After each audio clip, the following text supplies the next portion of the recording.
ഫുട്ബോളിലെ എക്കാലത്തെയും മികച്ച പ്ലെയറായിട്ടുള്ള ക്രിസ്ത്യാനോ റൊണാൾഡോ എപ്പോഴും പറയുന്നൊരു വാക്കുണ്ട്, In my mind, I'm always the best. ഇനി ഇന്ത്യൻ സിനിമയിലെ ലോകത്തെ ഏറ്റവും കൂടുതൽ ആളുകൾ അറിയപ്പെടുന്ന ഷാറുഖ് ഖാൻ എപ്പോഴും പറയുന്നൊരു വാക്കുണ്ട്, I'm the best. I'm the best. I'm the best. ഒരിക്കലും ഇവരെല്ലാം ഇത് പറയുന്നത് ഇവരുടെ അറഗൻ്റ് ആയിട്ടുള്ള നേച്ചർ കൊണ്ടോ അല്ലാന്നുണ്ടെങ്കിൽ അവരുടെ ആറ്റിറ്റ്യൂഡോ കൊണ്ടല്ല.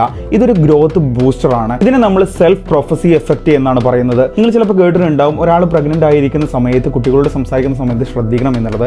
കാരണം കുട്ടികൾ ഇത് കേട്ട് ഇതിന്റെ ഇമ്പാക്ട് തീർച്ചയായിട്ടും കുട്ടികൾക്ക് ഉണ്ടാവും എന്നുള്ളത് നമ്മൾ പലയിടത്തായിട്ട് കേട്ടിട്ടുണ്ട്. ഇതൊരു സത്യമാണ്. അതുപോലെ തന്നെയാണ് നമ്മളോട് സംസാരിക്കുന്ന കാര്യങ്ങൾ. നിങ്ങൾ ബ്രൂസ് ലീ ഒരിക്കൽ പറഞ്ഞ കാര്യങ്ങൾ ശ്രദ്ധിച്ചിട്ടുണ്ടോ? Don't speak negatively about yourself, even as a joke. So തമാശക്കാണെങ്കിലും നമ്മൾ നെഗറ്റീവ് പറയുന്ന സമയത്ത് നമ്മുടെ ബ്രെയിൻ അത് ഏറ്റെടുക്കുകയും അതിന് ഭയങ്കരമായിട്ട് ഇമ്പാക്ട് ഉണ്ടാവും എന്നുള്ളതാണ്. അതുപോലെ തന്നെ ബ്രൂസ് ലീ ഡെയിലി ലൈഫിൽ കൊണ്ടുവന്നിട്ടുള്ള 5 അഫർമേഷൻസ് അദ്ദേഹം പറയുന്നുണ്ട്. അതുകൂടി നിങ്ങളൊന്ന് കേൾക്കുക. I am the best. I can do it alone. God is always with me. I am a winner. Today is my day. So ഇനി മുതൽ നിങ്ങൾ എന്തെങ്കിലും പറയുന്ന സമയത്ത് നിങ്ങൾ ആദ്യം ആലോചിക്കുക, നിങ്ങളെക്കാൾ കൂടുതൽ ഇത് ശ്രദ്ധയോടെ കേൾക്കുന്നത് നിങ്ങളുടെ ബ്രെയിൻ ആയിരിക്കും. നിങ്ങൾക്ക് എന്തെങ്കിലും വിഷൻ ഉണ്ട് എന്നുണ്ടെങ്കിൽ തീർച്ചയായിട്ടും നിങ്ങൾ പോസിറ്റീവായിട്ട് സംസാരിക്കുക, പോസിറ്റീവായിട്ട് ആളുകളുടെ കൂടെ കൂടുതലായിട്ട് സംസാരിക്കാൻ വേണ്ടി ശ്രമിക്കുക എന്നുള്ളതാണ്. തീർച്ചയായിട്ടും അടുത്ത വീഡിയോ കാണുന്നവരേക്കും ബൈ നൗ.